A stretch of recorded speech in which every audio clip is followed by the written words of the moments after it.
Hey guys, tonight we begin with a medieval winter bed that is not quite a modern bed. The straw is flattened, the blanket is thin, the fire has burned down to a red eye in the ash, and somewhere close enough to hear in the dark, an animal shifts its weight and breathes into the room. That is the little shock inside tonight's title. Not that medieval families were strange for fun, or that they treated a bedroom like a barn because history was having one of its worst ideas. The real question is colder and more practical. When winter stretched the night into something long, wet, expensive, and dangerous, where exactly did a poor household put its warmth? Because if you are imagining a neat farmhouse with a separate bedroom, a separate kitchen, a separate stable, and a charming little door between them, that is already a very wealthy fantasy in many places. For a poorer rural family, a house could be a sleeping place, a workplace, a storage shed, a smoke chamber, a kitchen, a nursery, and an animal shelter, all negotiating for space under the same roof. Privacy was not basic, it was what you got after solving heat, food, fuel, walls, rent, and whether the cow was still alive by morning. And honestly, the cow had a strong legal department, because it might be one of the most valuable things the household owned. If you enjoy drifting off to quiet history, where one cold room explains an entire world, you can like the video, subscribe, and comment with the warmest object near you tonight. Now, dim the lights, maybe turn on a fan for that soft background hum, and let's ease into tonight's journey together. The first thing to feel is the floor. It is not the polished floor of a cozy historical cottage. It may be beaten earth, worn hard by feet, damp near the doorway, scattered with rushes or straw. Every step carries something with it: mud from the yard, bits of chaff, a smell of smoke that has nowhere elegant to go. The house does not sit apart from labour. It is labour, built into walls.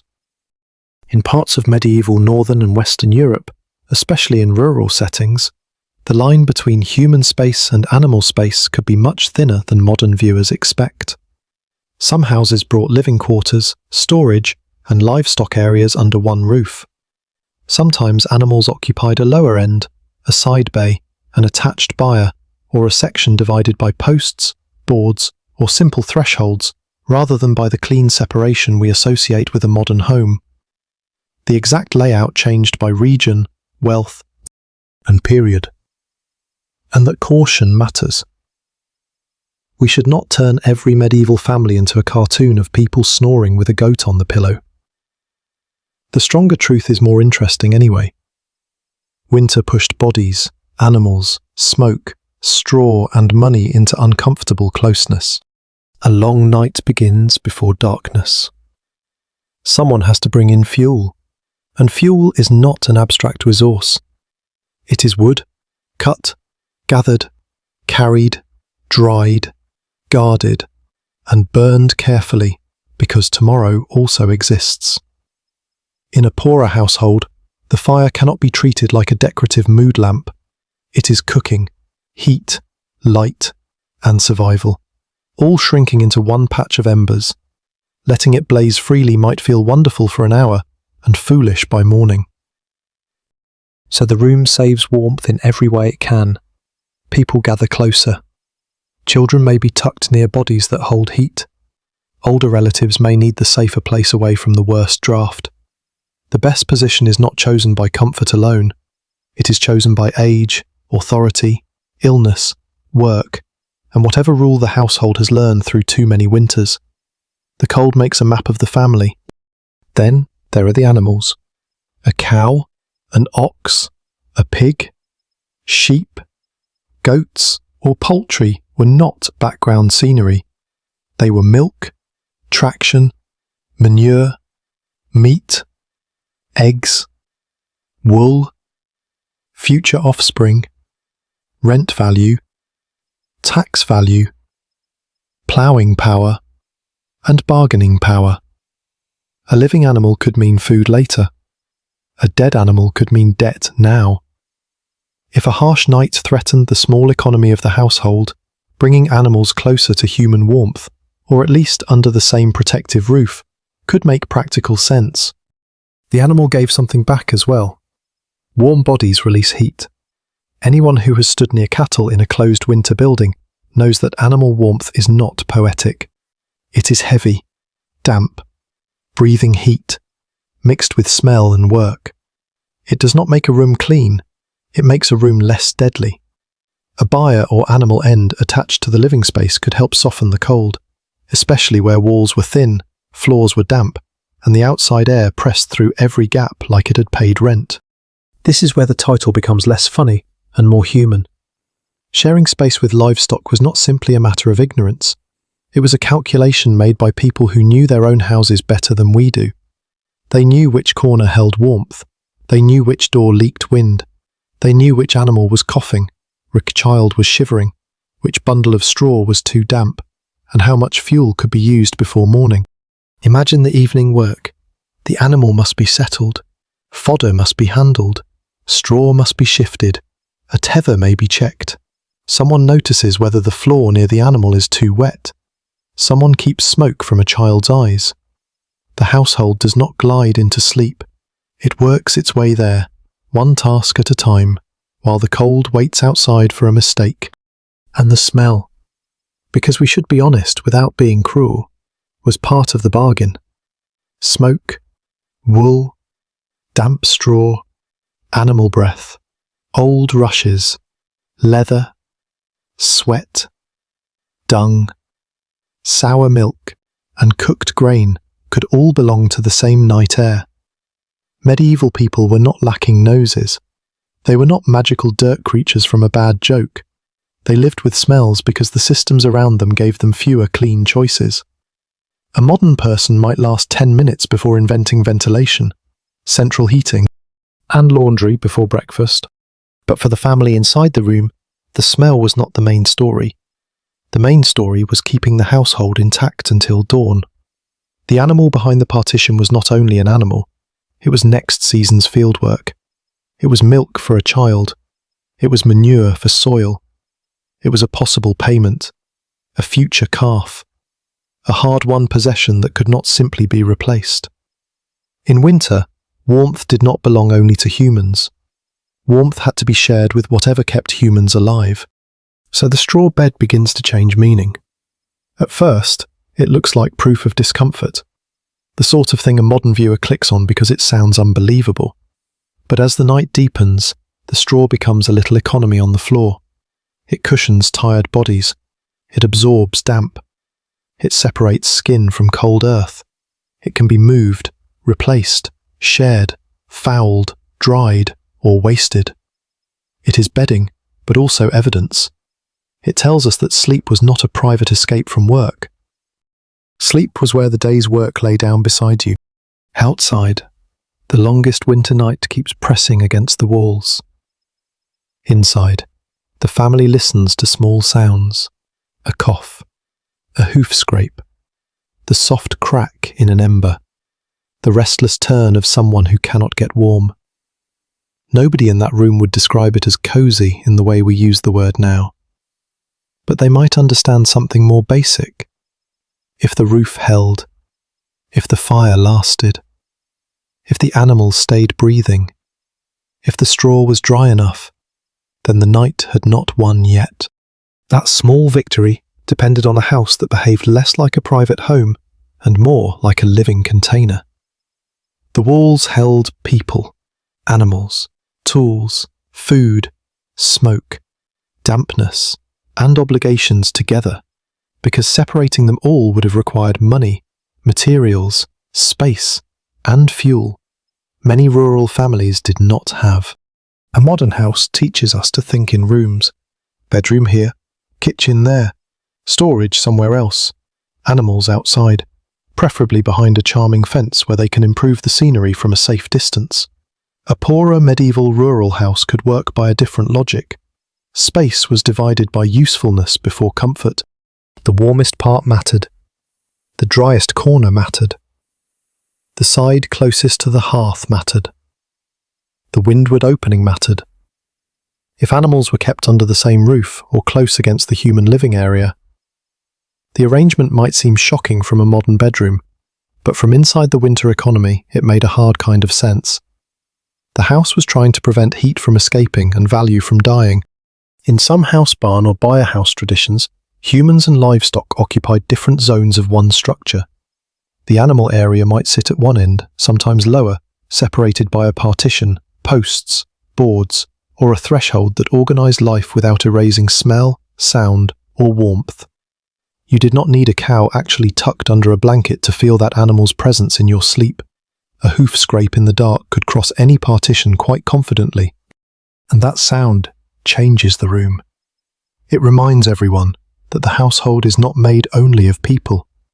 It includes creatures that eat before winter stores disappear, creatures that need straw, creatures that can sicken, kick, escape, give birth, or die at exactly the worst possible time. Because animals have always had a talent for administrative cruelty. The building itself might have been modest. Wattle and daub walls, timber frames, thatch, turf, stone or clay could appear in different places, depending on region and resources. Some homes had a central hearth without a chimney, so smoke drifted upward and found its own slow argument with the roof. Openings helped, but they also admitted cold. Better ventilation could mean worse warmth. Better warmth could mean more smoke. Medieval comfort often arrived as a negotiation, where every good idea brought an invoice. So night gathered in layers. First came the closing of the doorway or shutters as best the household could manage. Then the adjustment of fire and embers. Then the movement of bedding. Then the settling of bodies according to habit, hierarchy, age, and fatigue. Someone might get the better place because they were older, weaker, more important, or simply already there, which is an ancient household law still recognized by anyone who has lost the warm side of a blanket. The animals had their own arrangement.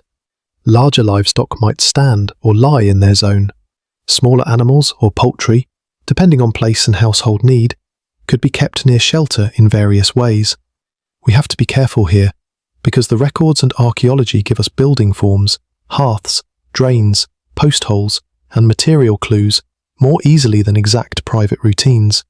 But those clues are enough to show the larger point. Medieval domestic space could be shared, layered, and practical before it was private. Privacy, in fact, is one of the biggest modern assumptions the title breaks.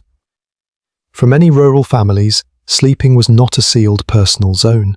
It happened near relatives, children, servants, visitors, stored goods, tools, and sometimes animals close enough to affect the air. The house did not promise emotional separation, it promised a roof. On a long winter night, that promise was already ambitious. A bed itself could be less like a personal island and more like a managed resource. Straw or rushes could be gathered, laid down, shaken, replaced, or used until it was no longer pleasant, which may have been sooner than anyone wanted and later than anyone could afford. A better bedstead, mattress, linen, curtains, or separate chamber belonged to a different level of wealth. Poorer bedding could sit nearer the floor, nearer drafts, nearer work, nearer everything that modern life tries to move out of sight. That is why livestock changes the meaning of bedding. The straw under a human body and the straw near an animal body came from the same seasonal world of harvest, storage, scarcity, and reuse. Straw was not just cozy, rustic decoration. It was a material with jobs. It soaked up moisture. It softened hard surfaces. It could help keep a body away from cold earth. It was handled by tired hands, often by people whose labour rarely becomes the star of the record. Think of the person responsible for refreshing it. Someone bends in low light, lifts old straw, judges what can be reused, what is too damp, and what can wait until morning because everyone is tired and cold. That decision is domestic management. It is also class history. Wealth can turn discomfort into someone else's task. Poverty makes the task part of sleep itself. The animal end of the house added work before rest could begin. Fodder had to be measured against the season. Feeding too freely might empty stores before spring.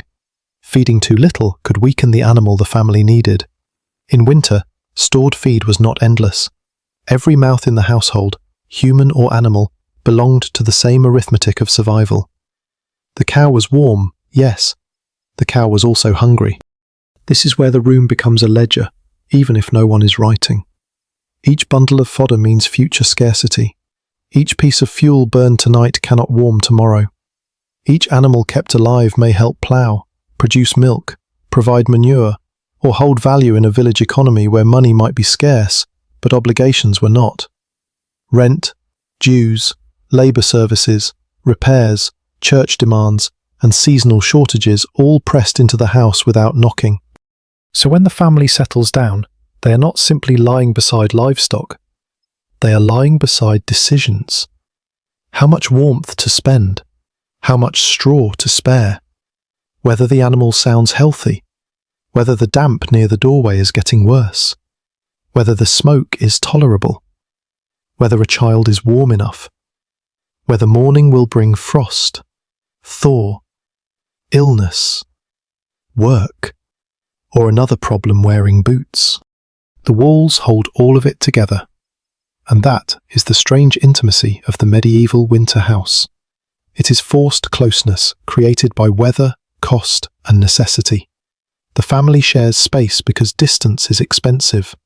Separate buildings require materials, separate fires require fuel, separate shelters require maintenance, separate comfort requires a surplus. For wealthier households, better built houses, additional rooms, separate barns, servants, bedding, curtains, and secure stores could create distance between people and animals. The household economy still depended on animals, but smell and sound could be pushed farther away. That is one of the quiet powers of rank.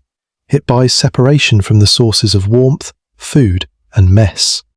Poorer families did not always have that luxury. They might know that a cleaner, roomier, better ventilated arrangement would be nicer. Knowing that does not build the wall. It does not double the firewood.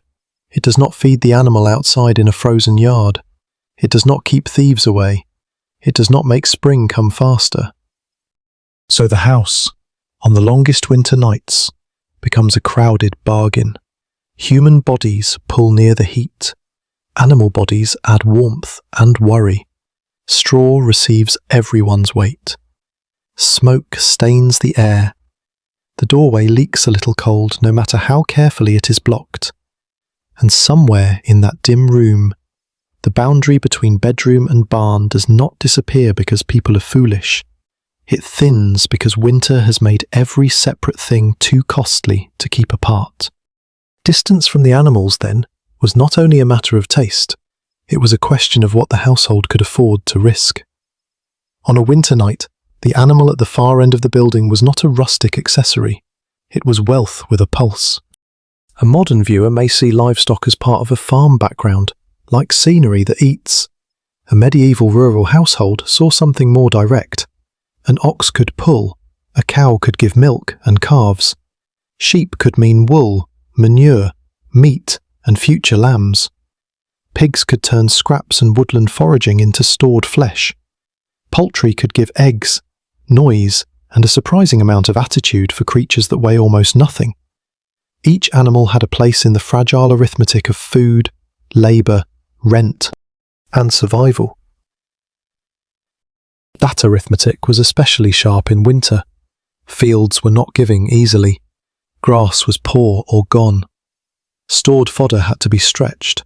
Work animals needed enough care to survive until spring, because spring did not begin gently.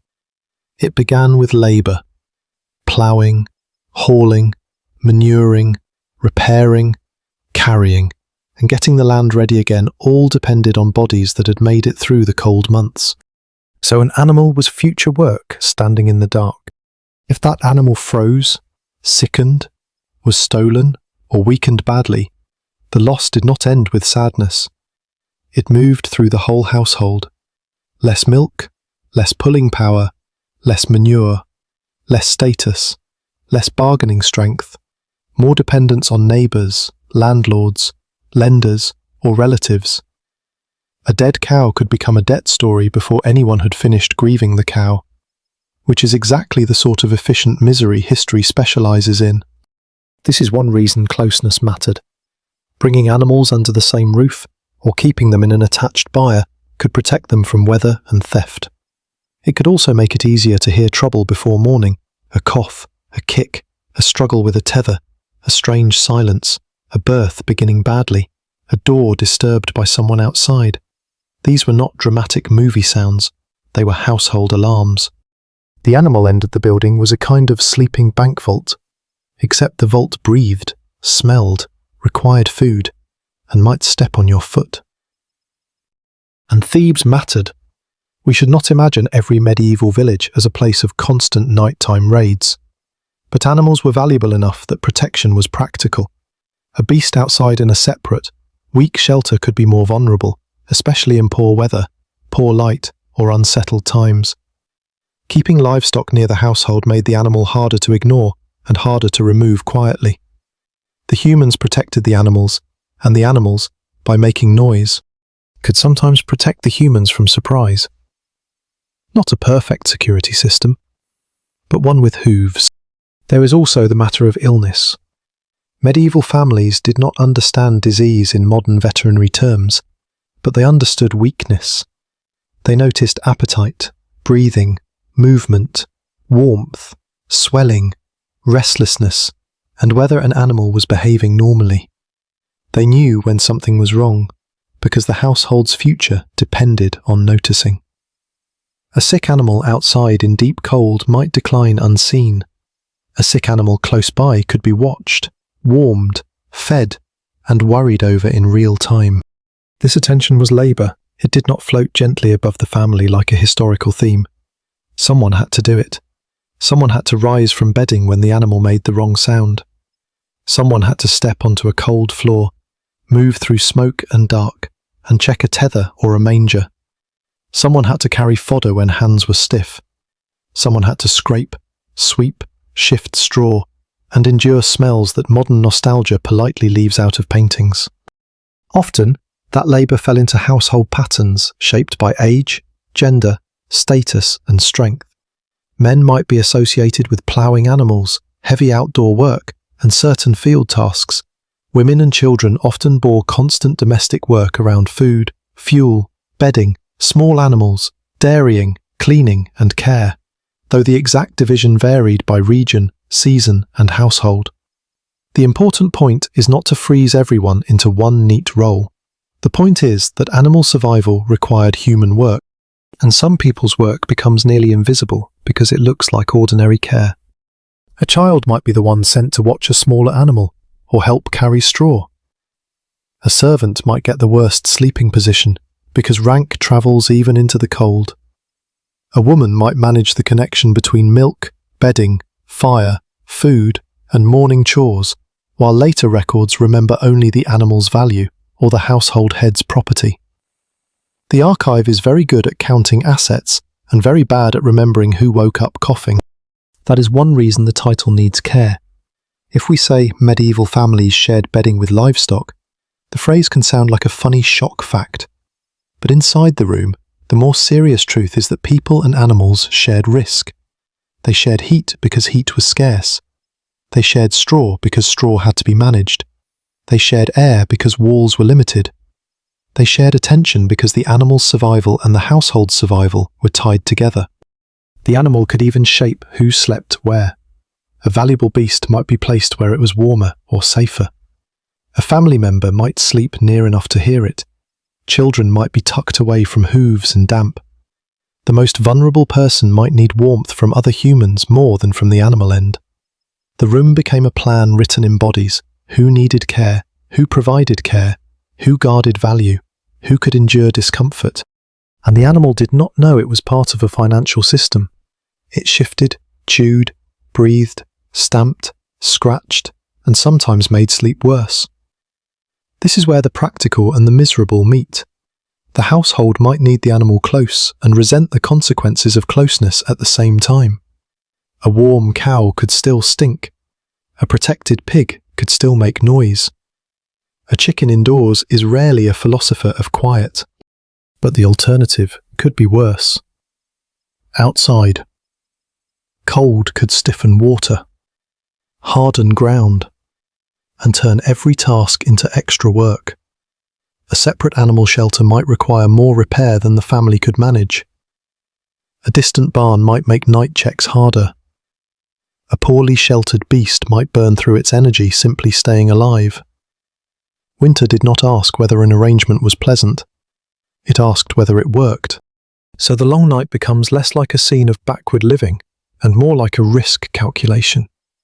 The family accepts closeness because separation has costs. They accept smell because loss smells worse in a different way.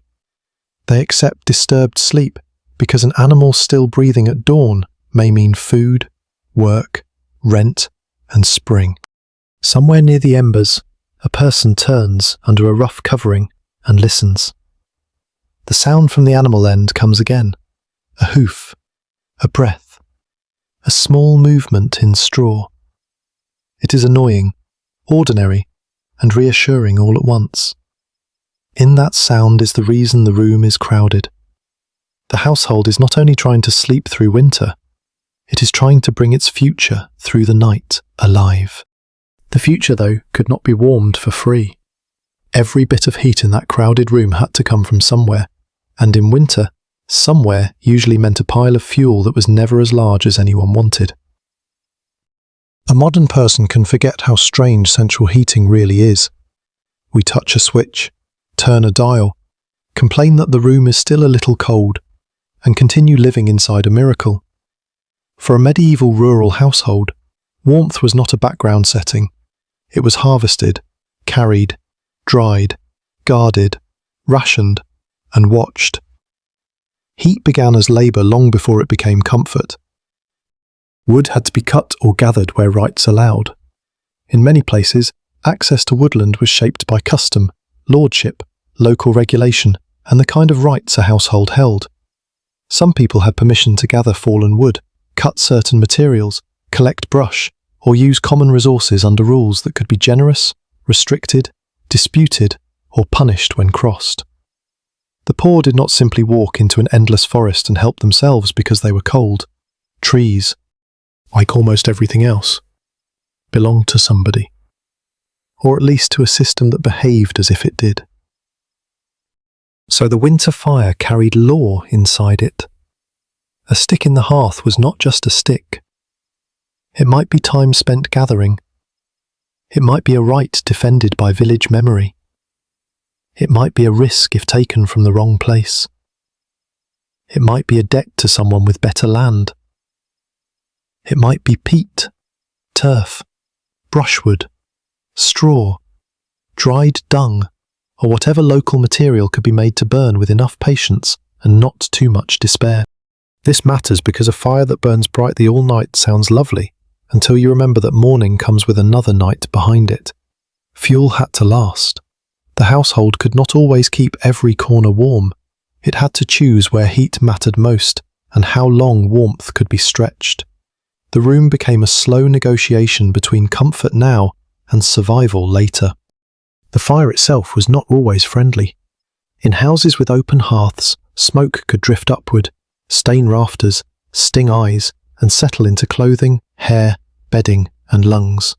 A chimney, where available and effective, changed domestic life. But not every poorer dwelling had the kind of smoke control a modern viewer expects. Keeping warmth inside could mean tolerating smoke. Letting smoke out could mean letting cold in. History has a gift for offering two bad options and calling it architecture. The animal end of the house sat inside that same bargain. Livestock did not replace the fire, but animal warmth could help the building hold a little more life. A cow or ox gave off heat simply by existing in a sheltered space. Several animals could change the temperature and humidity of an enclosed area. That warmth came with smell, moisture, bedding work, and the need for ventilation. It was not clean comfort. It was useful discomfort. Useful discomfort is one of the keys to this episode. A medieval family did not need the room to be pleasant in our sense. It needed the room to be survivable. If bringing animals closer made the air heavier but the night less deadly, that trade might be accepted. If a smoky hearth irritated the eyes but kept a child warm, people endured it. If straw had to be shared between human bedding and animal bedding, Someone judged what could be spared and what could not. Now imagine the house after dark. The fire is lower than anyone would like. There may be a small glow, a soft collapse of ash, an occasional crack from wood that was not fully dry. The warmest air does not travel politely into every sleeping place. It clings near the hearth, rises toward the roof, leaks through gaps, and disappears every time a door opens. Someone who sleeps near the edge of the room learns exactly where cold enters. Someone near the animal end learns that warmth can arrive wearing hooves. The family's bodies become part of the heating system as well. People sleep close because closeness saves heat. Children may be bundled near adults. Several people under one covering can be warmer than one person alone. This was not romantic, rustic simplicity. It was body arithmetic. Human warmth, animal warmth, fire warmth, straw insulation, wall thickness, and wind direction all joined the same equation. And because the equation was unequal, class entered quietly. A wealthier household could command more fuel, better bedding, stronger walls, separate rooms, servants to gather and carry, and animals housed farther from sleeping bodies. The rich could move smoke, smell, and cold away from themselves, or at least move the worst of it onto other people. Poorer households had fewer buffers. They met the cold more directly.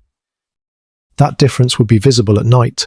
In one house, a person might sleep behind curtains or in a raised bed, separated from drafts and animals by structure, fabric, servants, and money. In another, a tired family might lie near the floor, close to smoke, damp straw, and the sounds of livestock. Both houses belong to the medieval world, but they are not the same world. The past was never one room, it was a set of rooms arranged by power. Fuel scarcity also shaped patience. When heat is limited, everyone becomes more aware of waste. A child opening a door too long is not only annoying, a poorly tended fire is not only careless. Damp fuel is not only inconvenient, each small mistake spends warmth the household may need later. Winter makes ordinary actions moral. Close the door, cover the embers.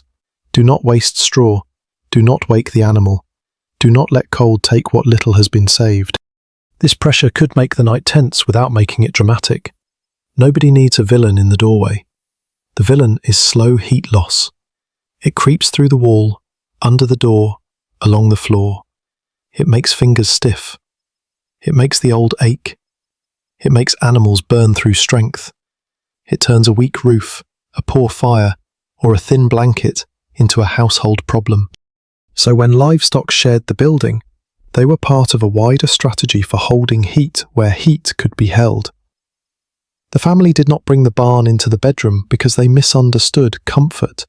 They lived in a world where comfort had to answer to fuel, weather, property rights, animal value, and the shape of the house itself. Near morning, the fire might be little more than a memory with embers.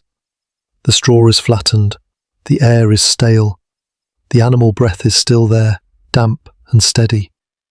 Someone wakes before the light, already thinking about fuel for the next fire, fodder for the animal, and whether yesterday's warmth was spent wisely enough to survive tonight as well. The next night begins before anyone is truly rested from the last one. That is one of the quiet cruelties of winter sleep. You can spend 8 or 9 hours lying down and still wake as if the room has been working on you. The body remembers the house. It remembers the hard place under the straw. It remembers the smoke that found the eyes even after the fire burned low.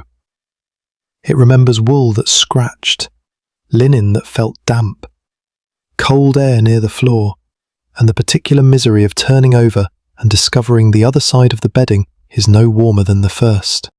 This is where medieval sleep becomes less like a bedtime scene and more like an arrangement of materials: straw, wool, hide, linen, rushes, cloaks, blankets, wooden boards, packed earth, ash, animal heat, human breath, and smoke all had jobs. None of them worked perfectly. They worked just well enough to get the household through another stretch of darkness. which is a very medieval definition of success. Start with the straw. Straw could lift a sleeping body away from the worst cold of the floor. It could soften a bench, a pallet, a sack, or a heap used for rest. It could be gathered into mattresses or simple bedding, depending on means and local custom. But straw was not magic. It flattened. It poked. It absorbed damp. It picked up smell. It needed to be shaken, aired, replaced, or tolerated beyond the point where a modern person would begin writing a strongly worded review. And straw belonged to the same farm world as the animals. The bedding under people and the bedding near livestock were part of one seasonal supply. Straw had to cover floors, feed tasks, animal comfort, human comfort, and sometimes roofing or packing needs, depending on the place. When winter was long, every bundle had a future use waiting for it. Throwing away anything too quickly was a luxury. Keeping anything too long was unpleasant. The household lived between those two facts. Someone had to manage that unpleasant middle. A person might lift old bedding and decide whether it was dry enough. A child might carry a small armful from storage. A servant might get told to refresh the worst corner. A woman might notice that the damp from the doorway has crept farther across the floor than yesterday. These are tiny domestic scenes, but they carry the whole economy of the night. Comfort does not simply happen. It is made by someone bending down. Then comes wool. Wool could be warm, stubborn, oily, heavy, and scratchy. A wool cloak or blanket might be one of the most important objects between a body and the cold. It could hold warmth even when the air was raw, and it could travel from day labour into night covering without asking permission to become elegant. The same garment worn outside might help a person sleep inside. That sounds efficient, because it was. It also means the bed carried the field, the yard, the smoke, and the animal end of the house with it. Linen, where available, could feel cleaner and cooler, but poor households did not have endless sheets waiting in a cupboard. Better bedding marked status. Fine linen, feather beds, curtains, and separate chambers belonged to people with more resources. For poorer families, the question was not how to create a perfect sleeping environment, it was how to combine rough materials into a survivable one. The smoke made its own bedding over everything. In a house with an open hearth and limited smoke control, it darkened rafters, seasoned clothing, and left its memory in hair and cloth. Smoke could preserve, warm, irritate, and punish all at once.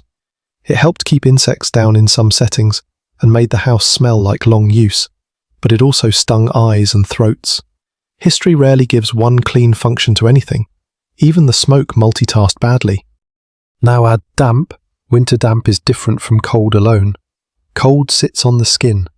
Damp gets into the bedding and stays there like an unwelcome relative. A floor near an entrance can carry moisture. Walls can sweat. Thatch can leak. Breath gathers. Animal warmth adds humidity.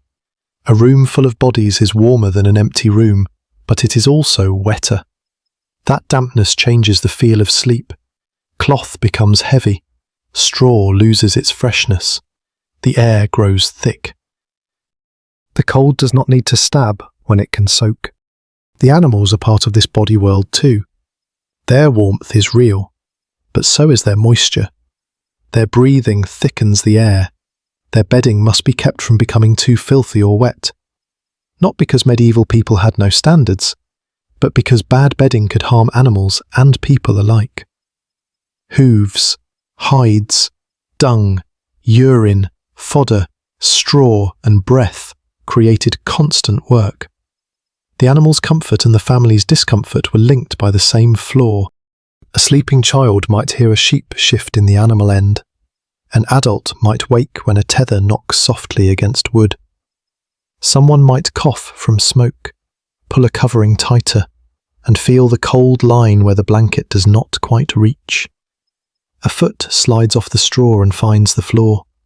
That small moment can explain more than a paragraph about hardship. The body learns history through a cold foot before the mind has time to make it meaningful. This is also why the room could not be judged only by smell or mess. It was a working environment after dark. The family was not sleeping outside labour.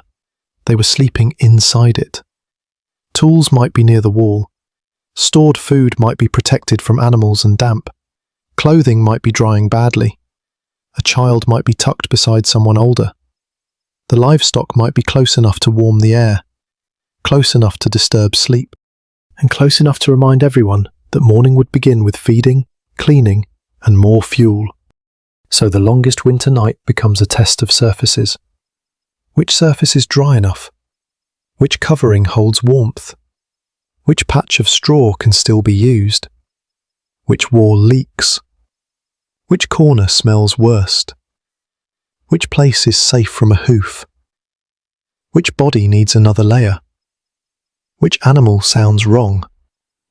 The family may not discuss these things as a grand system, but their sleeping positions answer them.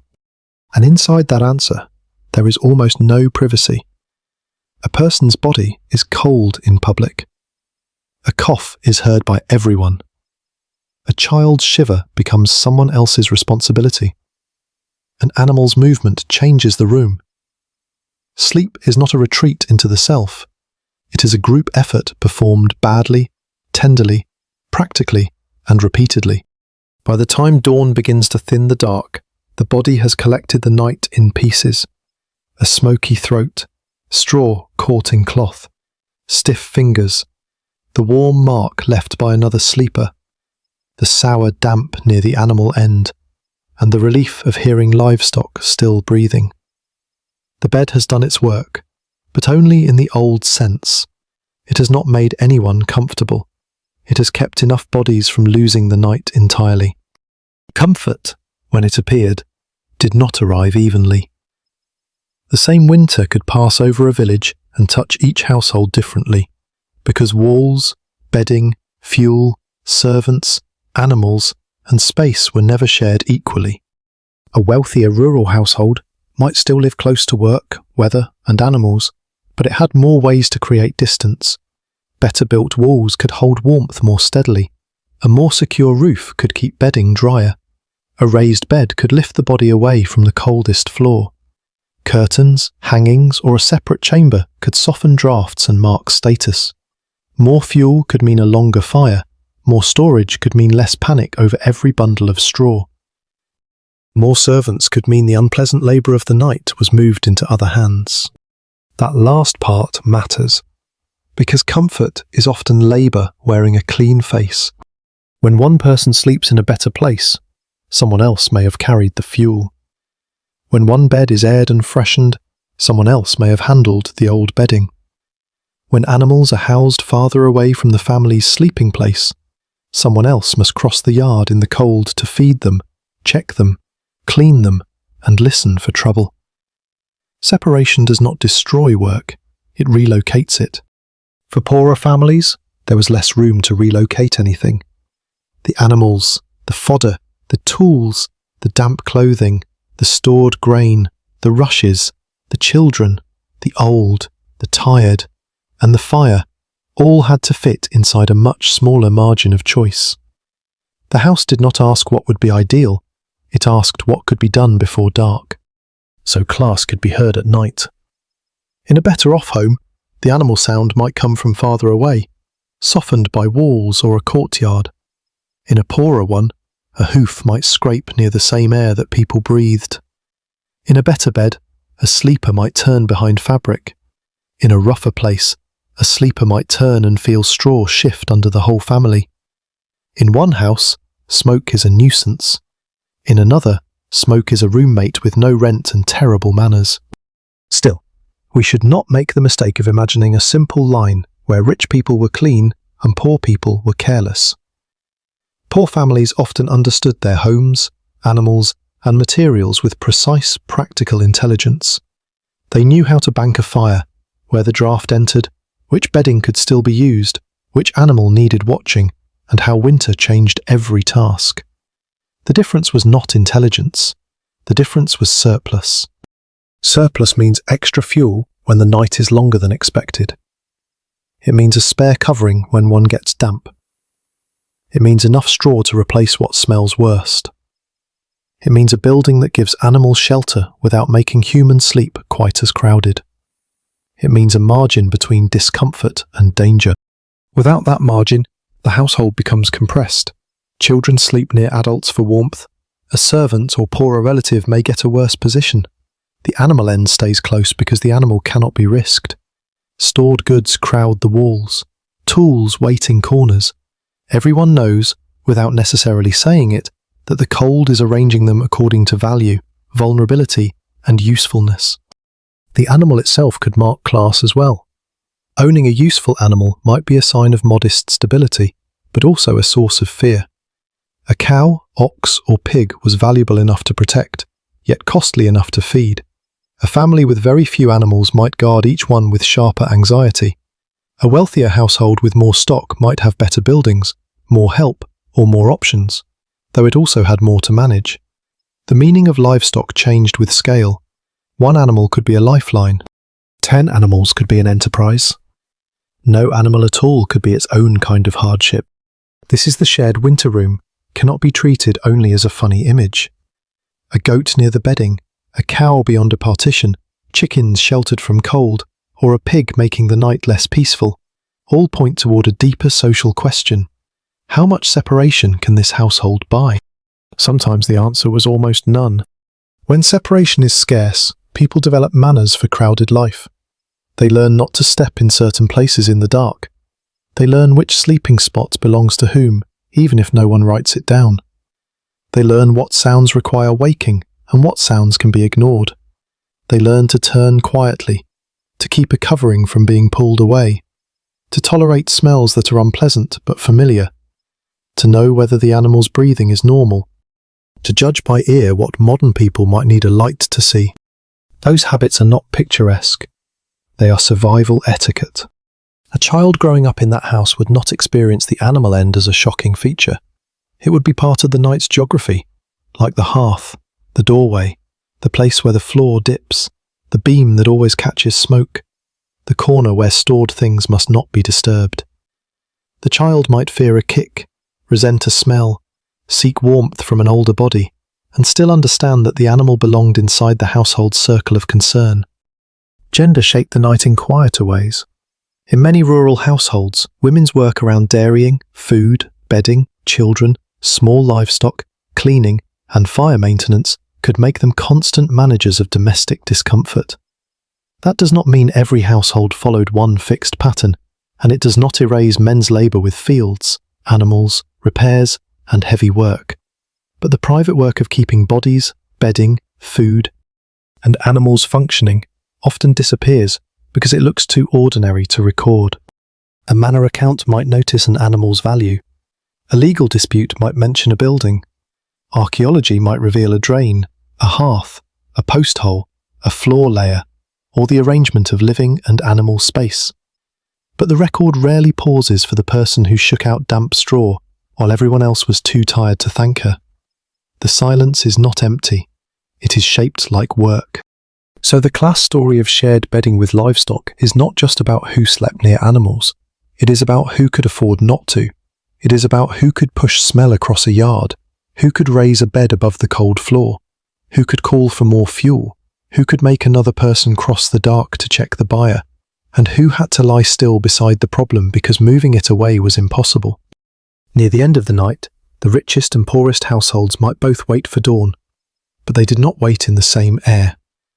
One waited behind stronger boundaries. The other waited in a room where breath, straw, smoke, animal warmth, and family need pressed close together. The cold touched everyone, but money decided how many layers it had to pass through first. The cold touched everyone, but the work of answering it did not fall on everyone in the same way. Inside the crowded winter house, warmth was not only a physical condition, it was a schedule of small tasks, and those tasks had names attached to them, even when the records forget to keep those names. Before anyone could sleep, someone had to prepare the night. The fire had to be handled so it would not die too soon or consume too much fuel. Bedding had to be shifted. Children had to be settled. Damp places had to be avoided or covered. Animals had to be checked. A door had to be blocked against the draft. A tool left in the wrong place had to be moved because one stumble in the dark could turn a miserable night into a dangerous one. This is the part of medieval domestic life that often disappears behind the phrase, families shared space with livestock. Shared space sounds almost neutral, as if humans and animals simply agreed to occupy a room together in a spirit of rustic cooperation. But shared space had to be managed. It had to be swept, scraped, repaired, fed, aired, watched, and endured. A room full of living bodies creates work while pretending to be asleep. Some of that work was heavy and obvious: cutting wood, hauling fuel, repairing walls, managing larger animals, carrying water, moving fodder, and keeping buildings standing could demand strength, skill, and long hours. Some of it was quieter and easier for later history to overlook: shaking bedding, judging whether straw was too damp, keeping a child warm, noticing that a small animal was off its feed, cleaning a fouled corner, saving a scrap for the pig, stretching a measure of grain, waking because the animal made the wrong sound. Quiet work is still work. It simply leaves fewer heroic footprints. In many rural households, women, children, servants, and poorer dependents often carried much of the routine domestic burden, though the exact division changed with region, season, household size, age, and local custom. The safest way to say it is this: the closer humans and animals lived, the more the boundary between housework and animal work blurred. Feeding, bedding, cleaning, warming, watching, and making do formed one continuous task. A woman might rise before full light to revive the hearth, check food, manage children, handle dairy work, or begin the day's domestic labour while the air still carried the animal warmth of the night. A child might be sent to fetch something small, hold a light, carry straw, watch poultry, or learn by being told not to stand where a hoof could land. A servant might sleep in a worse place and still be expected to wake quickly. A poorer relative might contribute labour in exchange for shelter. The house was not only a family structure, it was a labour structure with bedding, and animals had a way of making human rank visible. The person with authority might decide where the valuable animal should be placed. The person with less authority might clean after it. The household head might be remembered in a document as the owner of the beast. The person who spent the coldest part of the night listening for its cough might never be named. History loves property records because property learned to write things down. Imagine one small moment after midnight. The room is dark except for a dull ember. A child has finally stopped shifting. Someone older is breathing roughly near the hearth. From the animal end comes a restless scrape. Not loud, not dramatic, just wrong enough.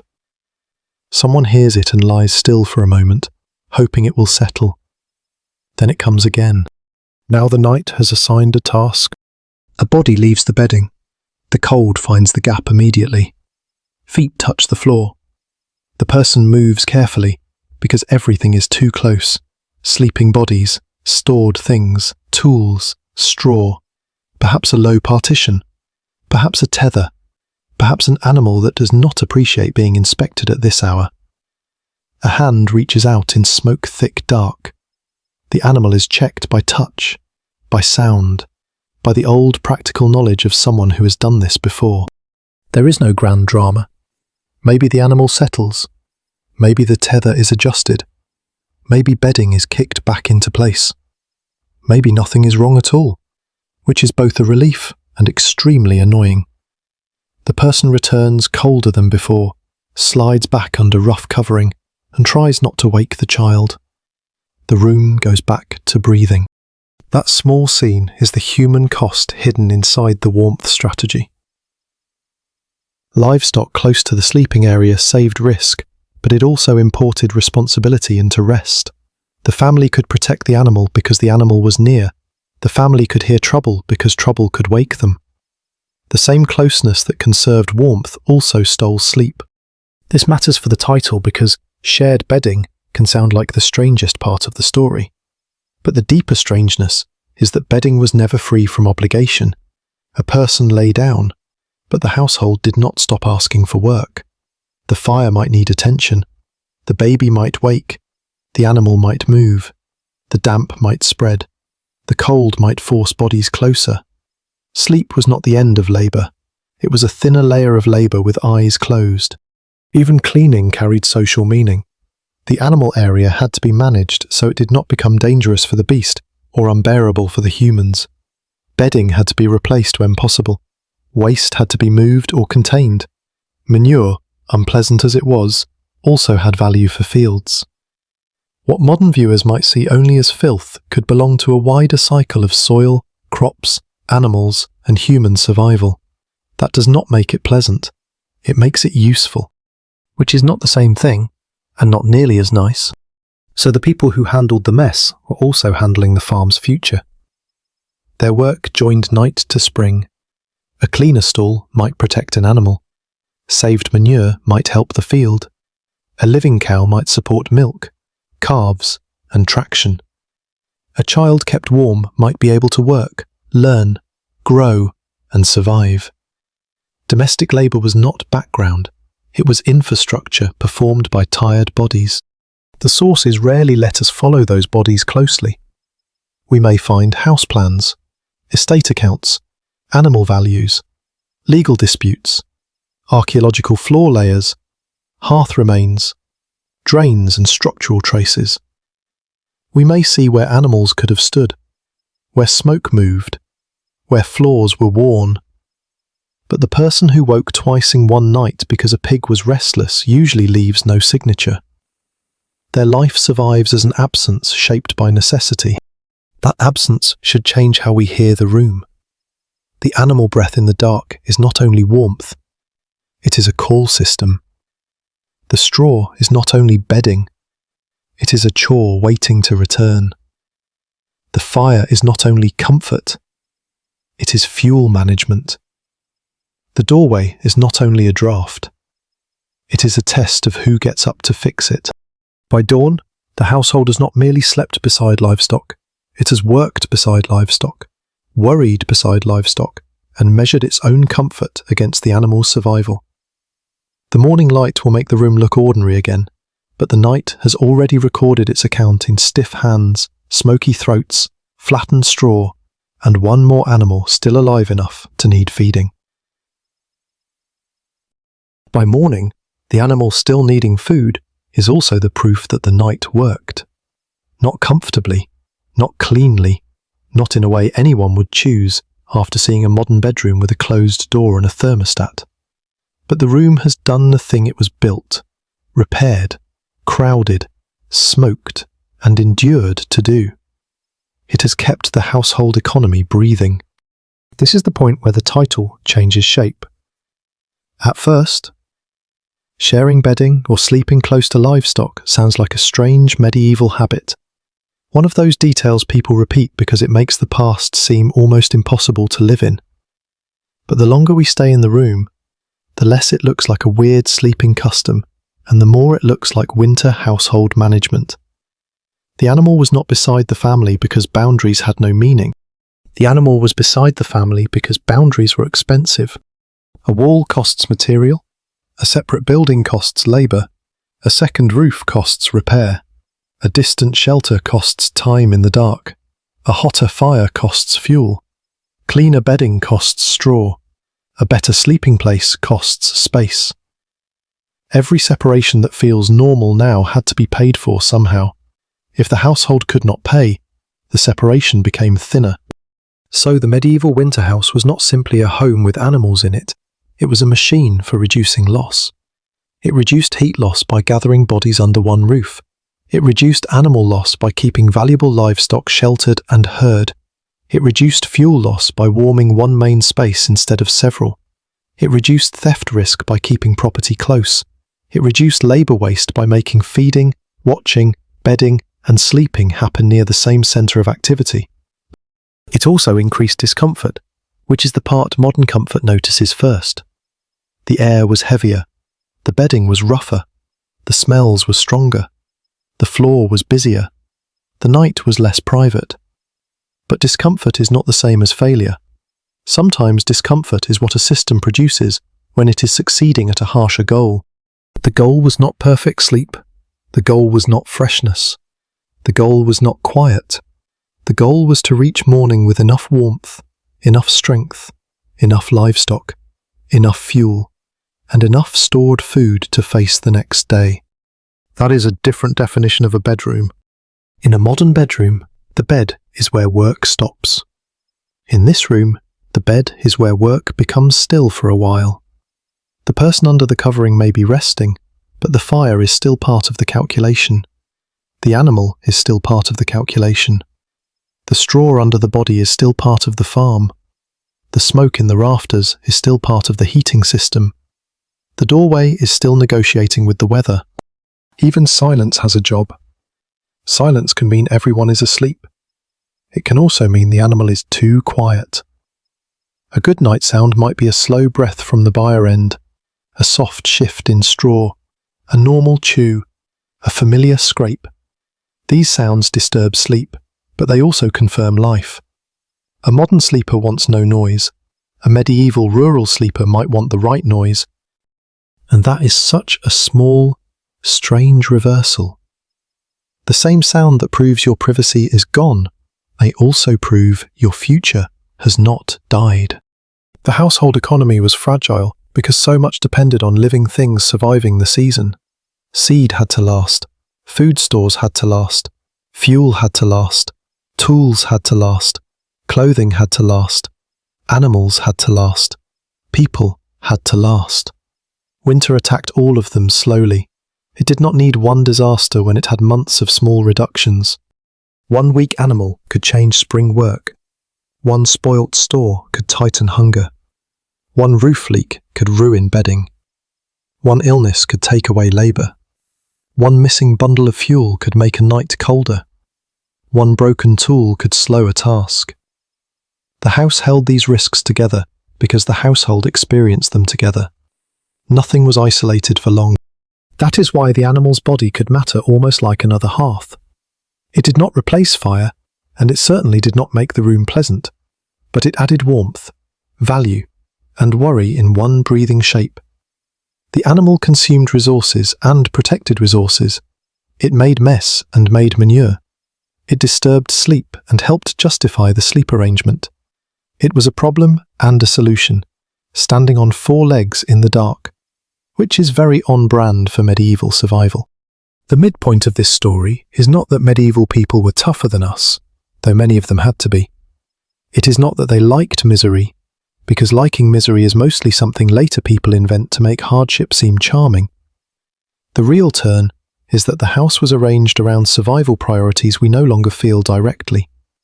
We inherit the result of centuries of walls, chimneys, stoves, barns, privacy norms, fuel systems, animal management, and money. Then we look backward and wonder why the past did not begin where we ended. But they began with what they had. They had a roof that might leak. They had a fire that had to be fed carefully. They had animals that could keep a family afloat or pull it under through loss. They had straw that was useful until it was foul. They had children whose warmth mattered. They had elders whose bodies did not tolerate cold well. They had work waiting at dawn whether the night had been restful or not. So the question becomes less, why did they share space with livestock? And more, what else could be allowed to leave the circle of protection? Could the animal stay outside, exposed to cold, illness, theft, and wasted energy? Sometimes yes, if the household had a secure shelter, enough means, suitable buildings, or a milder arrangement. We should keep that variation. But for households with fewer buffers, bringing animals close was a way of saying, this creature belongs to our survival, so it belongs within our night. That sentence would not have sounded sentimental. It would have sounded practical. The cow does not enter the protected space because everyone is feeling poetic about rural life. It enters because losing it could mean less milk, weaker fields, missed obligations, dependence, hunger, or debt. The pig is not charming. It is stored calories with opinions. The sheep is not decoration. It is wool, manure, meat, and future animals wrapped in a nervous body. Seen this way, the room is crowded not only with bodies but with seasons. Last summer is in the straw, autumn is in the stored fodder, winter is in the walls, spring is in the animal that must survive long enough to matter again. The family sleeping near livestock is not trapped in one night only. They are lying inside the whole agricultural year. That is the deeper reason the story holds attention. The animal breath in the dark is not a funny medieval oddity anymore. It is a timer. It counts down to dawn, to feeding, to cleaning, to thaw, to ploughing, to birth, to milk, to rent, to another year of trying not to lose ground. And once we see that, the straw bed stops being merely poor bedding. It becomes the place where the household gathers all its risks and asks the night to spare them. The fire fades, the walls creak. A person wakes, listens, hears the animal still breathing, and understands without words that the room has kept one more piece of the future inside. That piece of the future could be lost in several ordinary ways, which is what made the night so watchful. A household did not need a disaster with thunder and shouting. It only needed an animal to weaken quietly, a door to fail, a thief to notice opportunity, or a winter store to run thinner than expected. The animal end of the house carried all those fears without announcing them. In the dark, a cow was still milk, manure, calves, and traction. An ox was still future ploughing. A pig was still food that had not yet become food. Sheep were wool, meat, manure, and multiplication if the year went well. But each one was also vulnerable. Living wealth can get sick. It can wander. It can be stolen. It can eat more than the household planned. It can die just when the family needs it most. Because winter has never been known for polite timing. This is why keeping livestock close was not only about warmth, it was about attention. Distance makes trouble quieter.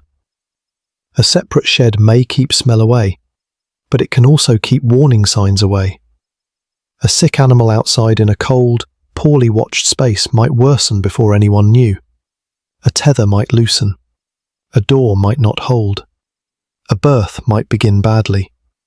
A predator, a thief, or simple weather might do damage while the family slept behind another wall. Nearness made sleep worse, but it made listening easier. There is something almost painful in that trade. A family might sleep badly because the animal was too close, and still be grateful it was close enough to hear. A hoof scraping at midnight might wake someone who desperately needed rest, but that sound could also save the household from waking to loss. The room took privacy and paid back warning. Theft belongs in this story carefully. Medieval villages were not endless crime scenes, and we should not imagine every night as a raid. But livestock had obvious value. Animals could be moved, hidden, sold, slaughtered, disputed, or claimed. In a world where many people lived near the edge of need, valuable animals required protection. A beast kept close to the household was harder to take quietly than a beast left in a weak outbuilding beyond easy hearing. A locked modern barn suggests security through separation. A poor medieval household might have trusted closeness instead. If the animal shifted, cried out, kicked, or disturbed a tether, someone inside might wake.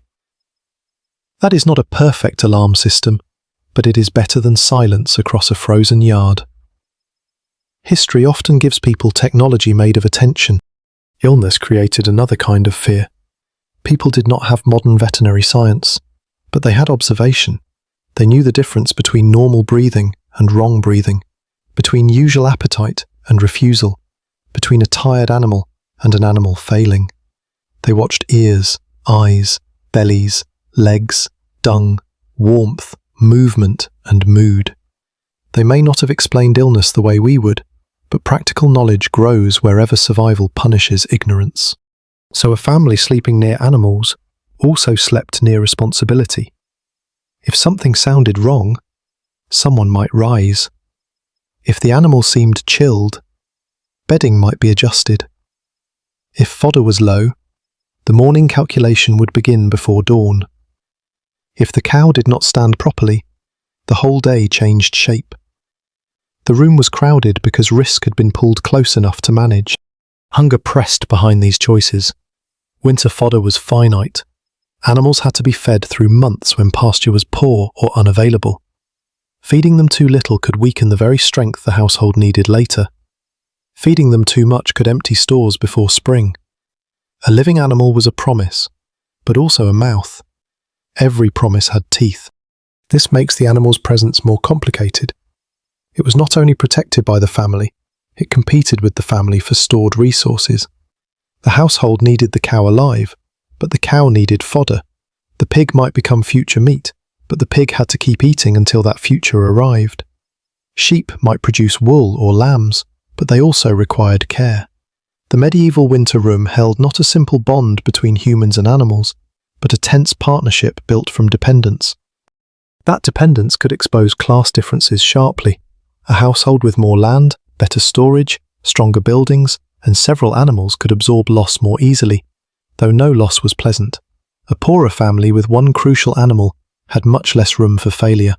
If that one cow died, the result could be milk lost, manure lost, future calves lost, and perhaps a slide into borrowing or obligation. A single animal could carry more weight than its body seemed able to hold. And because animals carried value, they also carried anxiety into the sleeping space. The family did not lie beside a warm shape only. They lay beside something creditors, landlords, neighbours, markets, and seasons could all translate into pressure. Even when no one spoke of money, the animal was part of the household's balance sheet. The sources tend to show this indirectly. Records may list animals as property, rents, heriots, fines, or assets in disputes. Archaeology may show animal areas, floor surfaces, drains, and building layouts. What these traces cannot fully show is the feeling of sleeping near your own fragile capital. They cannot show the half-wakeful habit of hearing whether a beast is calm. They cannot show the dread of morning silence from the animal end. But we can understand the mechanism without inventing private thoughts. If a household depended on an animal, and winter threatened that animal, then bringing it closer made practical sense. The closeness was a form of care, but also a form of surveillance. The family watched the animal because the animal's body held part of the family's next season. This is why the room after midnight feels less like a bedroom and more like a guarded storehouse with sleeping people inside. Grain may be tucked away. Tools may lean in shadow. Bedding lies on the floor or a low platform. The fire is reduced to embers. The animal breathes nearby, warm, damp, alive, and expensive. Every object in the dark is waiting for morning to prove it survived. A person wakes to a sound, listens, and decides not to move because the sound is ordinary. That decision is knowledge. Another sound might make the person rise. That too is knowledge. The night is full of small judgments that never become official history. By dawn, if nothing has been stolen, if no animal has sickened badly, if the fodder has lasted one more feeding, if the fire can be coaxed back, and if the family can begin work again, then the room has won another narrow victory. The bedding is stale. The air is tired. The people are not refreshed in the modern sense. But the household still has its animal, and that means the future has not yet slipped out through the door. The door has held through the night. But the doorway itself tells us something important. Medieval houses were not one design repeated across Europe like copies from a builder's catalogue. They were local answers to local weather, local materials, local animals, local rules, and local poverty. That means the arrangement between humans and livestock changed from place to place. In some regions, houses could include living space and animal space under one long roof. In others, animals might be kept in attached buildings, separate sheds, courtyards, lower levels, side bays, or outbuildings near enough to shape the household's night without literally sharing the same sleeping floor. A cold upland settlement, a damp lowland village, a woodland hamlet, and a better-off manor farm did not all solve winter in the same way. So we should picture not one medieval bedroom with a cow in it, but a range of practical arrangements. Sometimes the animal area was part of the same structure. Sometimes a partition divided the byre from the human end. Sometimes an entrance, drain, step, or floor change marked the difference between zones. Sometimes the boundary was stronger. Sometimes it was thin enough for sound, smell, damp, and warmth to cross easily, which are exactly the things boundaries tend to forget when people are trying to sleep. Architecture is useful here because it shows decisions that words often skip. A floor plan can tell us where people expected animals to stand. A drain can suggest animal waste management. A hearth can show where human life gathered. Doorways can show movement. Worn surfaces can show repeated traffic. Post holes and foundations can hint at divisions, stores, or structural supports. None of this gives us a perfect bedtime diary, but it does show that the medieval house was organised around work as much as rest. The house was a tool. It caught heat, it sheltered valuable animals, it stored supplies, it allowed people to cook, mend, nurse, sleep, feed, watch, and repair under weather pressure. A modern house is often designed to hide labour. A medieval rural house often had no such luxury. Labour remained visible because the building had to serve it directly. The place where people slept might sit close to the place where food was stored, animals were sheltered, and tomorrow's work was already waiting. In a longhouse arrangement, the length of the building could become a social and practical map. One end might be more closely connected with human living, warmth, hearth, and family activity. Another end might hold animals or work functions. A passage or threshold could matter because it separated without fully isolating. The household knew these divisions not as architectural theory, but as daily choreography. You turned left for one task, crossed a worn patch for another, avoided the darker animal corner unless you had business there, and knew exactly where not to step in bare feet. Which is, frankly, knowledge no medieval person would have called charming. The hearth shaped everything around it, where smoke rose, where people gathered, where food cooked, where warmth lingered, where light fell, and where bedding could be placed, all depended on that fire. If the hearth was central or open, the room had to negotiate with smoke. If smoke escaped through a hole, louver, roof space, or other opening, heat escaped too. If the house held warmth more tightly, the air could become stale, smoky, and damp. The fire was the heart of the room, but like many hearts in history, it came with complications. Partitions mattered as well. A simple barrier could keep a large animal from moving into a human sleeping place. It could organise waste, fodder, and safety. But a partition did not create modern separation. It might block a hoof and still allow breath. It might hold back a body and still allow smell. It might define a household rule without giving anyone silence. In that sense, the partition is almost the perfect object for this story. It promises a boundary while admitting that winter, animals, and poverty keep crossing it. Floor level could matter too. An animal area might be lower or more easily cleaned. Drainage could be important where animals stood. Human sleeping areas might be kept drier if the building allowed it. But poorer materials, heavy use, weather, and time could make any neat plan messier in practice. Houses are not diagrams once people, animals, mud, smoke, and winter enter them. They become negotiations with leaks. Local materials shape the bargain. Timber, stone, clay, turf, thatch, reeds, wattle, and daub all created different strengths and weaknesses. Stone might hold cold differently from timber. Thatch could insulate but needed care. Earth floors could be practical and miserable at the same time. A building made from what the landscape offered carried that landscape indoors. If the region was damp, dampness came inside. If fuel was scarce, the hearth was guarded. If winds were hard, doorways became enemies with hinges. This is why the phrase medieval families must stay flexible.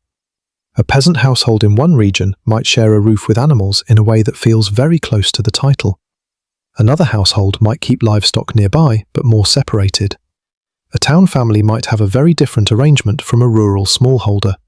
A monastic estate, a manor, and a tenant cottage all belonged to the medieval world, but their nights did not sound the same. Even the animals changed the architecture.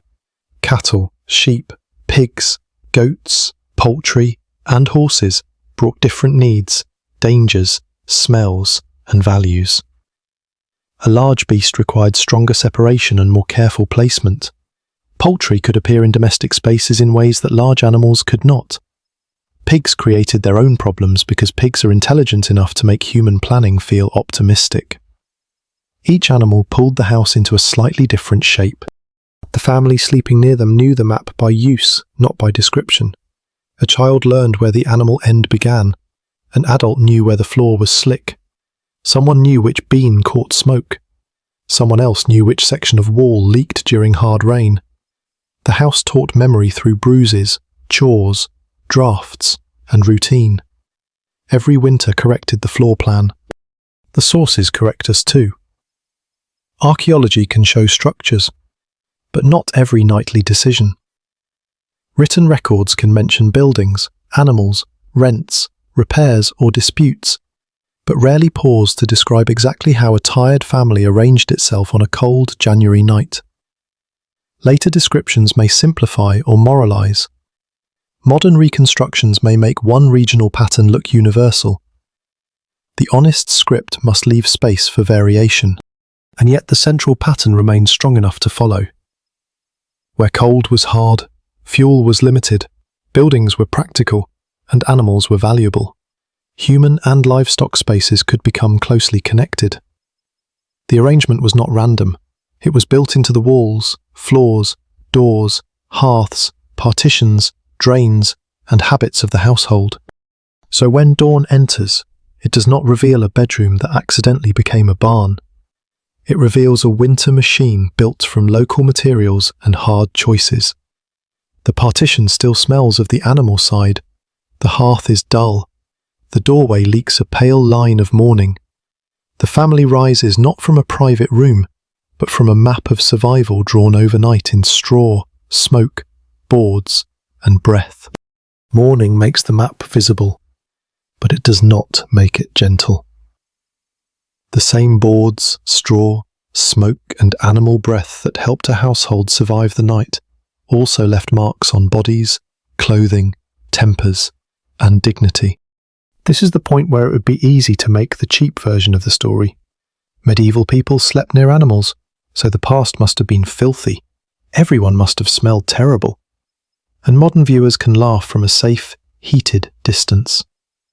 That version is simple. It is also lazy. People in the past had noses. They had preferences. They knew the difference between tolerable and unbearable.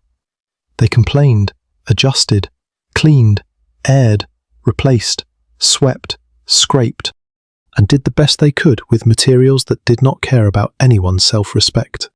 The smell was real. It came from smoke, damp straw, wool, sweat, animals, dung, urine, old rushes, stored food, sour milk, mud, and the slow chemistry of winter air trapped under a roof. But smell by itself does not explain the room. The better question is what a household could do about it. Ventilation helped air move, but it could also let heat escape. Cleaning helped, but fresh straw was limited. Moving animals farther away helped, but only if the household had another safe place for them. Washing bedding helped, but water, drying space, weather, labour, and spare cloth all mattered. A modern solution often begins with infrastructure. A medieval solution often began with someone's tired hands. So the room became a place of managed imperfection. Waste had to be controlled enough that animals stayed healthy and humans could endure the space. Bedding had to be refreshed when possible. Wet patches had to be noticed. Straw too foul for one use might move into another part of the farm cycle. Manure, unpleasant as it was inside the night, could become useful outside it. That is one of the strange loops of rural life. What disgusts the sleeping body may feed the field later. None of this makes the experience pleasant. It only makes it intelligible. Imagine the first minutes after waking. Someone shifts and feels straw stuck to clothing. Someone coughs because smoke has been sitting in the throat since before midnight. A child complains about cold feet. An animal stamps, impatient for feed. The air near the animal end is warmer, heavier, and less forgiving. The doorway opens, and the cold rushes in so sharply that even bad air suddenly seems like something the room had been protecting. There is a small comedy in that, though not at the family's expense. The house has spent all night being smoky, crowded, damp, and rude, and the moment the door opens, everyone discovers that outside is worse. Winter has a way of making bad options defend each other. Sanitation in such a space was not a modern bathroom problem. It was a household management problem. Where could waste go? How often could bedding be changed? How dry could the floor be kept? Could animals be separated enough to prevent danger? Could children be kept away from the worst places? Could the household preserve useful manure without letting the living space become unlivable? Every answer depended on wealth, season, local building forms, animal numbers, labour, and the strength of the people doing the work. This is where dignity becomes practical. Dignity is not only clean linen and a private chamber. Sometimes it is the attempt to keep order when order is hard. It is the person who sweeps a floor that will be dirty again. It is the person who replaces straw, knowing it will flatten again. It is the careful placement of bedding away from the wettest patch. It is teaching a child where not to step. It is noticing that an animal needs attention before the problem grows. It is doing unglamorous work because chaos would be worse. The medieval rural household did not necessarily share our categories of clean and dirty, but it understood danger, discomfort, and usefulness. Smoke could irritate and preserve. Manure could offend and fertilize. Straw could comfort and foul. Animal closeness could warm and contaminate. The same material could be a problem in one place and a resource in another. That is why modern disgust can misread the past.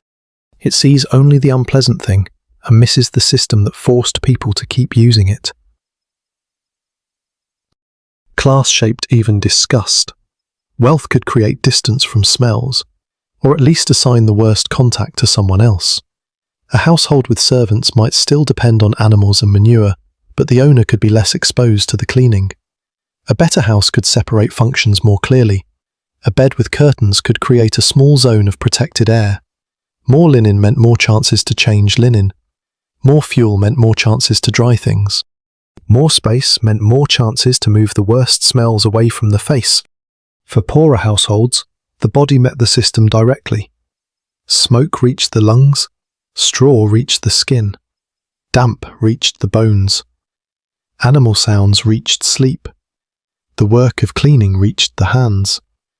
There was less fabric, wall, servant, and spare material between a person and the facts of survival. Still, poorer people were not simply passive victims of their houses. They knew how to manage edges. They might place bedding according to draught, warmth, and safety. They might use rushes, straw, mats, or coverings in ways shaped by habit. They might open, close, sweep, smoke, dry, move, tether, and arrange. Their knowledge was not theoretical. It was tested nightly by whether the room could be slept in again. This is why the animal breath in the story should not become a symbol of medieval backwardness. It is a reminder of compression. Too many essential functions were crowded into one winter interior. Heat, food production, animal protection, childcare, sleep, storage, and cleaning all competed under the same roof. The smell was the trace of those functions touching. The records rarely tell us how people felt about that trace. They may tell us about buildings, animals, rents, repairs, court disputes, estate values, or archaeological deposits. They do not usually preserve the sigh of someone lifting foul bedding in weak morning light. They do not record the embarrassment of crowded sleep, the irritation of smoke, or the dull resignation of doing the same cleaning again. We should not invent those feelings as facts, but we can recognize the pressure that made them likely. By mid-morning, the room may already be changing from sleeping place back into workplace. Bedding is moved or left to air if weather allows. The animal must be fed. Waste must be handled. The fire must be rebuilt.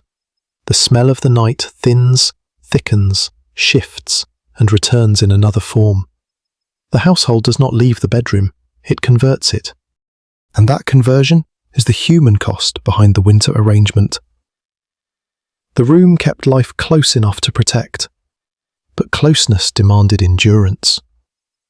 It asked people to sleep beside work, breathe beside value, clean beside survival, and accept that comfort would have to wait behind heat, animals, fodder, fuel, and dawn. That waiting behind dawn is exactly where the evidence begins to thin.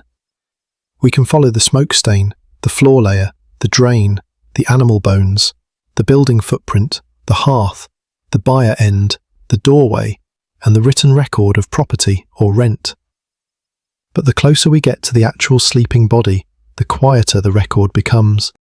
This matters because the title sounds intimate.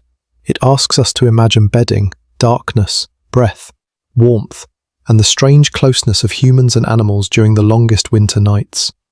Yet intimacy is one of the hardest things to prove from medieval evidence. People rarely wrote down ordinary sleep unless something went wrong, became expensive, entered a dispute, or mattered to someone with the power to preserve a record. So we need to read the past from its edges.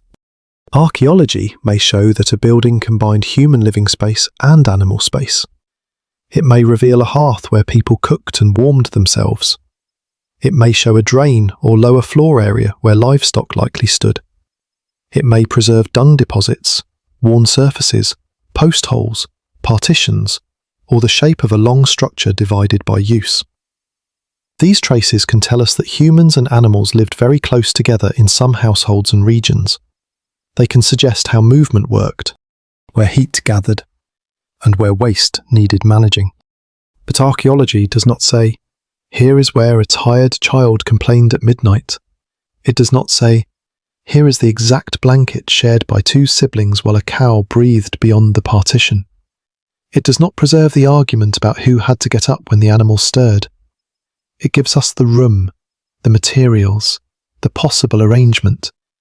The night itself has mostly gone. Written sources have a different problem. Estate records, court documents, manorial accounts, tax lists, wills, inventories, and legal disputes may count animals, describe buildings, mention repairs, assign value, or record conflict. They are excellent at proving that livestock mattered economically. They are less generous about the ordinary person who slept within earshot of that value. A clerk might record an ox because an ox can be priced. He usually does not record the smoky throat of the person who checked it before dawn. That does not mean the smoky throat is invented. It means the evidence comes through pressure, not confession. If a house form places livestock under the same roof as living quarters, if fuel is limited, if animals are valuable, if winter threatens both humans and beasts, if bedding materials are shared within the farm economy, then the closeness of the night is historically plausible. But the exact emotional detail must remain careful. We can show the pressure. We should not pretend to own every private thought inside it. This is why careful language is not a weakness. It is part of the trust. Some medieval families, especially in poorer rural settings and colder regions, lived in buildings where human and animal spaces were closely connected. Some animals may have been close enough to affect warmth, smell, sound, and sleep. In some cases, humans and livestock shared a roof or domestic structure, but everyone slept with animals is too broad. Families tucked cows into bed with them is too silly. The reality is less cartoonish and more uncomfortable.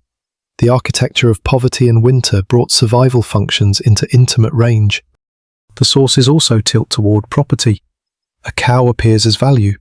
A pig appears as payment. Theft, food, or dispute. A sheep appears in flock numbers. Rents, wool, damage, or inheritance. Buildings appear when they are built, transferred, taxed, repaired, or excavated centuries later. The human night appears indirectly, like warmth seen only by the shadow it throws. This creates a strange moral problem for the narrator. If we make the story too certain, we flatten the people who lived it. If we make it too vague, we lose the physical truth of their world. The right path is to keep walking between the two, concrete about houses, animals, fuel, straw, and labour. Cautious about exact bedtime rituals. A floor layer can tell us that animals stood there. A hearth can tell us where smoke rose. A drain can tell us waste needed direction. A partition line can tell us separation existed, but had limits. An inventory can tell us a household owned bedding, animals, tools, and stored goods. A manorial account can tell us the economic value of stock. Together, they can build the outline of the room. The human voice has to be heard through what the room required, and some voices are almost always faint. Women managing bedding, children learning the dangerous geography of the animal end, servants sleeping in worse places, elderly relatives placed near warmth, poorer dependents doing the small work of survival. These people may appear only indirectly, if at all. Their labour survives in the fact that the room kept functioning. Someone cleaned, someone fed, someone moved straw, someone noticed damp, someone knew when an animal was wrong. The absence of a signature does not mean the absence of a person. That silence should make the episode slower, not emptier. It asks us to look at ordinary objects with more respect. A bundle of straw is not a prop. It is a clue. A partition is not only a wall. It is a compromise. A smoky roof is not only atmosphere. It is evidence of heat trapped badly but necessarily. A drain is not only a practical feature. It is the trace of animals sharing a building close enough that waste had to be guided away from human life. Even the smell, which never survives directly, can be approached through materials. Smoke-darkened spaces, animal housing, damp bedding, stored fodder, manure handling, and crowded winter interiors all point toward an air that was heavy with use. We do not need to invent an exact sense like a novelist trying too hard. We can say the air would have carried smoke, animals, damp organic material, and people, because the room's functions produced those conditions. The same caution applies to comfort. We cannot know how every sleeper judged the arrangement. Some may have found it ordinary, some may have resented it. Some may have been too tired to think about it beyond the next task. What we can know is that the arrangement made sense under certain pressures. Cold, cost, fuel, animal value, theft risk, architecture, and labour all made closeness practical. So as the day moves on and the room becomes workplace again, the evidence remains scattered across surfaces. Straw shaken out, hoof marks imagined from where, a hearth revived, a door repaired, a buyer cleaned, a family unnamed. The records give us the bones of the house gives us the shape of the night, and the night, though mostly silent, keeps returning to one careful truth. Medieval winter sleep was not a private scene hidden from work. It was work, animals, heat, risk, and human bodies lying down under the same fragile roof. That fragile roof did not mean the same thing in every season. A medieval rural house changed with the year, and the closeness between humans and livestock could tighten or loosen as weather, work, pasture, daylight, and danger changed around it. Winter compressed the household. Summer stretched it outward. In warmer months, animals might spend more time outside, grazing, foraging, working fields, moving between pasture and yard, or occupying spaces that did not need to preserve every breath of heat. Doors could open more often, bedding could be aired more easily, smoke might have more places to escape, damp could dry faster, light lasted longer, and work pulled people out from under the roof for more of the day. The house still mattered, but it did not have to hold the whole household economy quite so tightly against cold. Winter reversed that freedom. Grass failed or thinned, stored fodder became precious, night lengthened, mud hardened, thawed, froze again, and made movement harder. Water could freeze, repairs became more miserable. A small leak became a bigger problem because drying anything took longer. The house stopped being only shelter and became a container for whatever could not be allowed to fail. That seasonal difference is important because it prevents the story from becoming a single frozen image.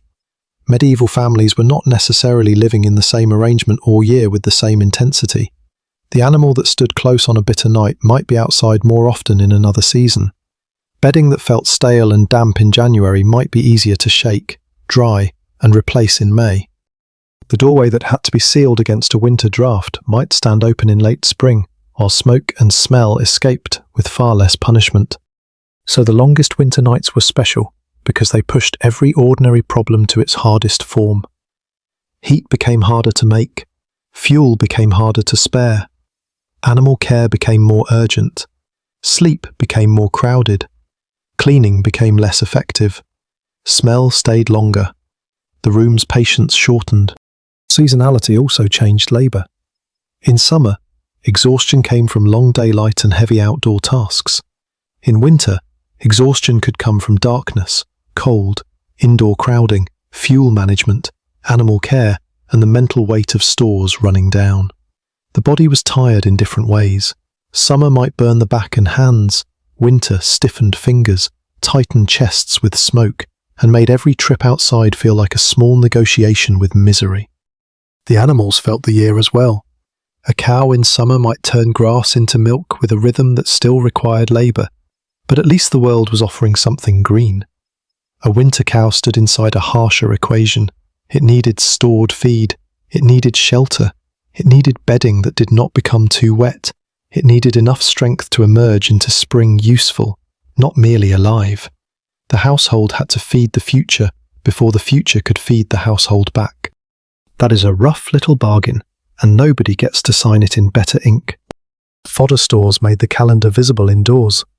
Hay, straw, grain, peas, beans, browse, mast, or other local feeds varied by region and animal, but the principle was steady enough. Winter animals depended on what had been gathered, grown, cut, dried, stored, or saved before the cold closed in. A bad harvest, poor storage, illness, flooding, war, rent pressure, or simple bad luck could make winter feeding anxious. If the animal ate too much, the store shrank. If it ate too little, the animal weakened. The family lived beside that arithmetic. This is why the animal near the sleeping area could feel like a season made physical. In the dark, it carried autumn's stored fodder in its belly and spring's hoped-for work in its body. It was present tense, past labour, and future need standing in one warm, inconvenient shape. The hearth followed the year too. In summer, fire was still necessary for cooking and many tasks, but warmth itself was less desperate. In winter, the fire became a guarded centre. People might bank embers, save fuel, revive coals, and think constantly about what could be burned and what must be saved. Smoke that could be tolerated with a more open house in milder weather became heavier when keeping warmth inside mattered more. The season changed the same hearth from useful tool to demanding ruler. The bed changed with it. In warmer months, bedding might dry better, smell less trapped, and feel less like a battle against the floor. In winter, every layer mattered. A cloak, an old blanket, a sack of straw, a skin, a shared covering, or the warm side of another body could become the difference between rest and shivering. When cold lasts for hours, even small comforts become serious objects.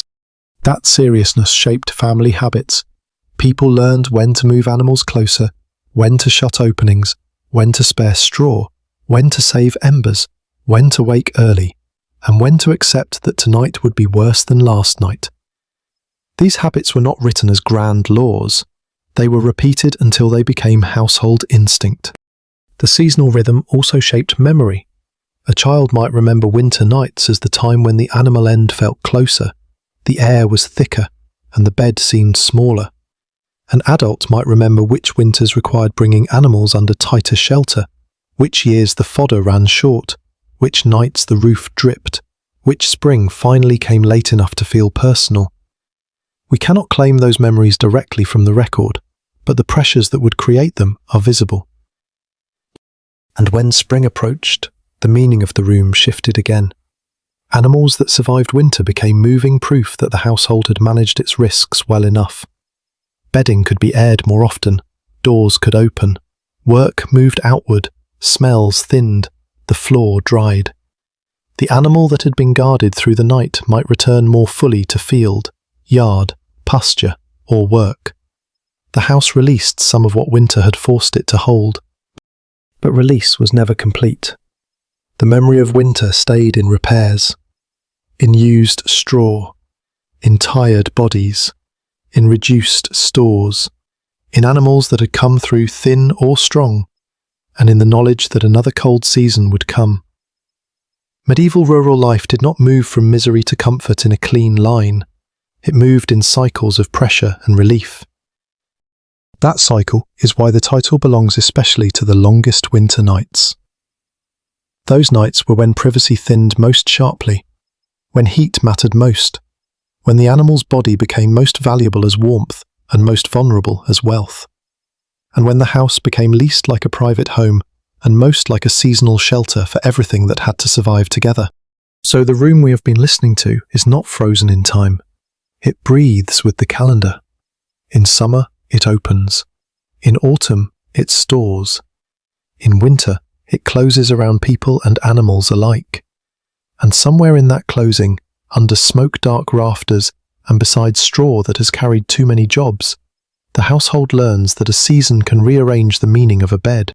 By the time winter has rearranged the bed, the final question is no longer whether the room was pleasant. It was not. The better question is what the room managed to keep from being lost. Morning in such a house did not arrive like a clean ending. It came thinly through smoke, thatch, shutter gaps, frost at the threshold, and the slow discomfort of bodies that had not been fully warm for hours. Someone wakes before the others because work rarely waits for beauty. The animal end stirs. A child shifts under a covering. The fire is low. The air is thick with the night's breath. At that moment, the household begins counting, without necessarily speaking. Is the animal alive and standing? Did the bedding stay dry enough? Are the embers worth saving? Is there feed for the next meal? Has the damp spread? Is anyone coughing badly? Did the cold get into the water? Did the door hold? Did the roof leak? Has anything been stolen, broken, fouled, or wasted? This is not a dramatic checklist. It is how survival becomes routine. The modern imagination often looks for the biggest event, the storm, the famine, the wolf, the thief, the terrible night when everything changes. Those things mattered, of course, but much of winter history happened through smaller measures. A little less fuel, a little more damp, a little weaker animal, the child with cold hands, straw that needs replacing but cannot be spared yet, a household that slept poorly and still has to begin the day. Continuity was the victory. If the cow was still breathing, if the pig still complained, if the sheep still shifted in straw, if the fire could be coaxed back, if the oldest person could sit up, if the children could be fed, if the stored fodder had not vanished too quickly, then the room had done its work. Not elegantly, not silently, not with anything we would call good indoor air, but it had carried the household one step farther through the hard season. That is why comfort remained secondary. Comfort mattered. People have always wanted to sleep better, breathe cleaner air, stay dry, stretch out, and wake without smoke in the throat. We should not imagine medieval families as indifferent to hardship, but wanting comfort is not the same as having the surplus to build it. When heat, animals, fuel, and bedding all competed for limited resources, the first duty of the room was not to soothe, it was to preserve. Preserve warmth, preserve animals, preserve food stores, preserve labour strength, preserve tools and bedding, preserve the fragile possibility that spring would find the household still able to work. This gives the animal's presence a different emotional weight. The livestock near the sleeping space were not only making the night harder, they were also making morning possible. Their warmth helped the building. Their survival protected the year ahead. Their mess created work, but their manure could feed fields. Their noise broke sleep, but their silence might have been worse. The animal was an inconvenience that could not simply be wished away, because it was also a pillar holding up the household's future. A modern bedroom is designed to hide those pillars. The food arrives from somewhere else. The heat arrives through pipes, wires, bills, systems, grids, and distant labour. The animals are far away. The waste disappears. The bedding is washed by machines. The walls do not ask whether the cow survived. Privacy looks natural because the old dependencies have been moved out of the room. In the medieval winter house, those dependencies stayed close enough to hear, so dawn did not release the family from the animal. It converted closeness into work again. Someone had to feed it. Someone had to move bedding. Someone had to tend the hearth. Someone had to open the door and feel the cold enter like a creditor. Someone had to carry water, if water could be managed. Someone had to scrape, sweep, check, lift, mend, and decide what could wait until later. The night's survival became the morning's labour, and that labour, again, was not evenly distributed. Authority might decide priorities, but hands performed them. The person who owned the animal might be named in a record. The person who cleaned after it might vanish. The animal's value might appear in a dispute or account. The child who slept badly beside the smell leaves no line. The woman who judged whether bedding could last another day may be present only in the fact that the bedding somehow did. This silence should stay with us as the script moves toward its final turn. The episode is not really about a strange sleeping habit. It is about how ordinary survival hides inside ordinary management. The old house kept no diary, but it kept traces. Smoke-blackened beams, worn floors, repaired thresholds, floor layers, animal spaces, hearth remains, and the stubborn logic of putting living warmth where the cold could not take it so easily. The family, waking inside that logic, may not have thought of themselves as living in an interesting historical arrangement. They were probably thinking about the next task: feed, warm, clean, carry, save, check, repair, begin again. The grandeur of the system appears mostly from far away. Up close, it is a tired person deciding whether the straw is still usable. That decision is small, but it contains the whole winter. Use the good straw now, and there may be less later. Leave the bad straw too long, and the room worsens. Move the animal farther away, and it may be colder or harder to watch. Keep it close, and everyone sleeps worse. Burn more fuel tonight, and tomorrow becomes colder. Save fuel, and tonight becomes harder. There was no perfect answer. There was only the answer the household could survive. By the final part of the night, the animal breath that once seemed like the strangest image becomes almost ordinary. It belongs with the ember, the straw, the damp floor, the blocked doorway, the sleeping child, the tired adult, and the pale line of dawn.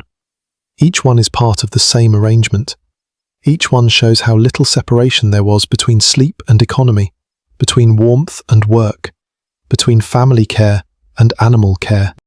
That is the final insight before the ending. Medieval families did not share space with livestock because they failed to understand comfort. They did it because they understood loss. They understood that winter could take heat, strength, animals, food, and time by small degrees. The house gathered what mattered into one hard, smoky shelter and asked everybody inside it, human or animal, to help the others reach morning. The shelter has asked everybody inside it to help the others reach morning. And now morning arrives without ceremony. No trumpet, no clean golden sunrise, no gentle painting of rustic peace. Just a slow greyness at the edge of the doorway.